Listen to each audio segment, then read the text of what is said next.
Today, something a bit different. I'm going to show a real move out there for the high-end move monkeys. Those who like to really learn the finicky, really advanced kind of stuff. Now, today's move, as you saw in the trade video, is a false shuffle. And it's a false shuffle for when you're using the riffle in your hands. And it comes from a guy called Guy Hollingworth in his book, Drawing Room Deceptions. A really good book, some amazing tricks in it, well worth picking up if you're serious with your magic. But you might be like me. I really struggle to learn magic from a book. I enjoy the books, but my brain, I like visual. I find it hard to kind of read the description and follow along.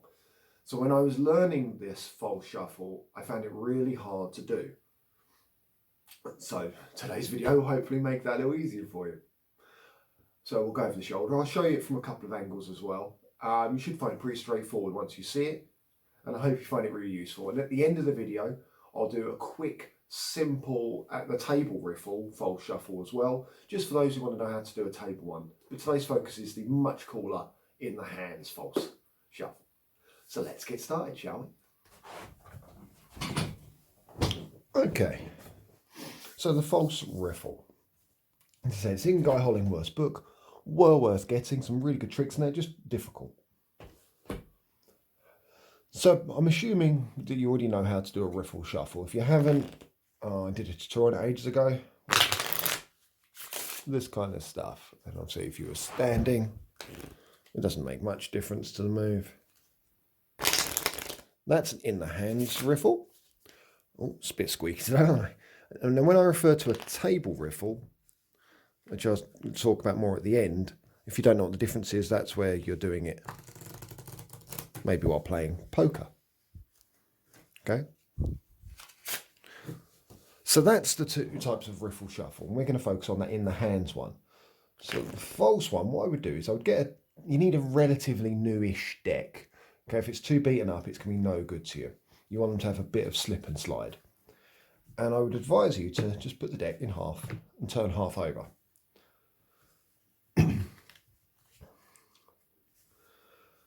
And then when you do the riffle to start off with, it's the same as normal. You're going to fire them off, merge them together, make sure the left pile finishes on top. Okay, so we go like this. We're in our usual position. Okay, doesn't matter how pretty or whatever it is. Now this is the bit that's tricky. You're going to twist. Instead of just collapsing the deck like normal, you're going to twist. Okay, I'm going to try and get the angles in a few, right? So my right hand is going that way, and my left hand is bringing in this corner. So I'm almost trying to touch this corner and this corner together. Okay, again, you've done your riffle, you're in this position. This corner is going that way.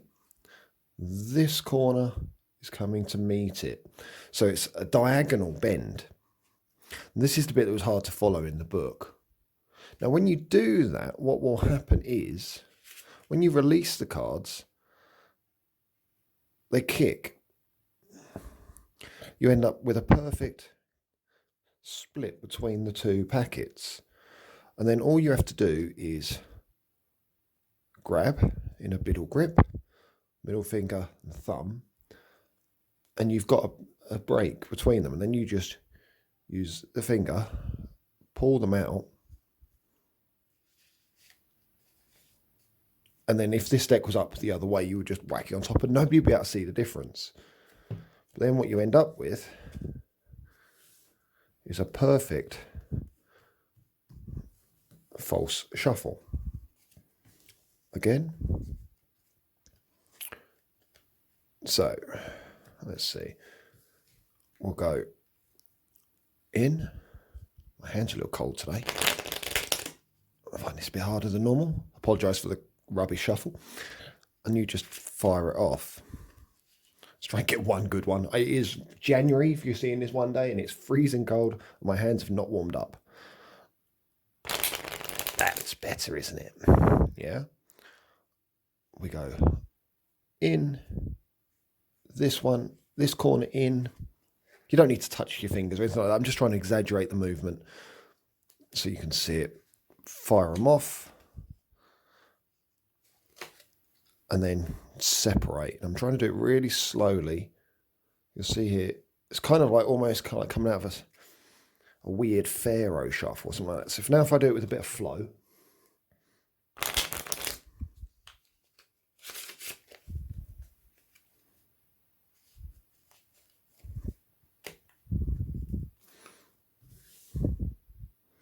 Okay, now, how do I use this? Might be your next question. Now, of course, you could use it in, say, something like an oil and water. You could have red half, black half.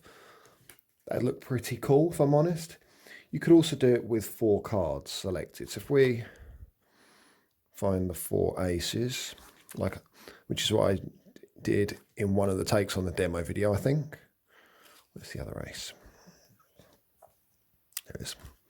If we had, say, the 4 aces at the top, and we went into a riffle, and came out on top like that, 1, 2, 3, 4 aces on the top. So you can do a very convincing shuffle while retaining the order. Make sure you pull out and make sure you know which is your top half. It'll still go. But you normally finish with the left just because it's a bit easier to kind of keep that position. So all they can see is you squaring the deck up and then doing a cut. And then you might show, but we know the 4 aces are at the top.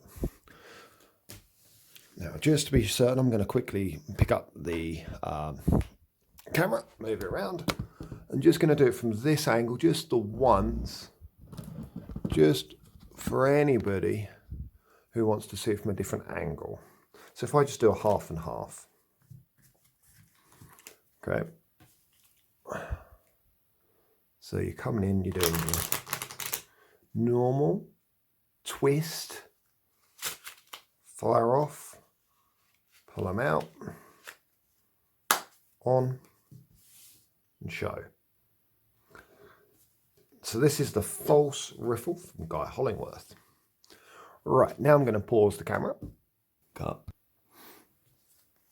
Okay, we're good.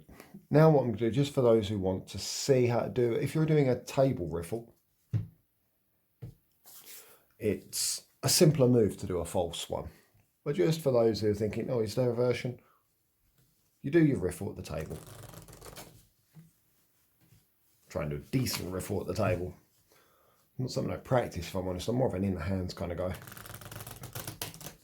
Now, when you bring them together, you're going to angle them so that this happens.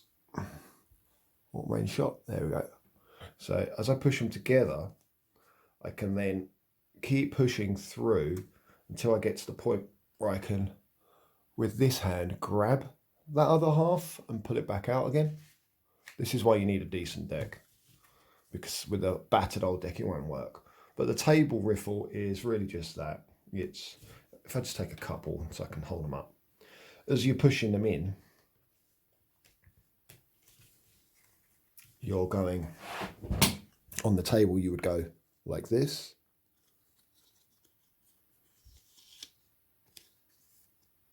but you're just doing it down here. So that's the table riffle, not one I use. I prefer the in the hand stuff.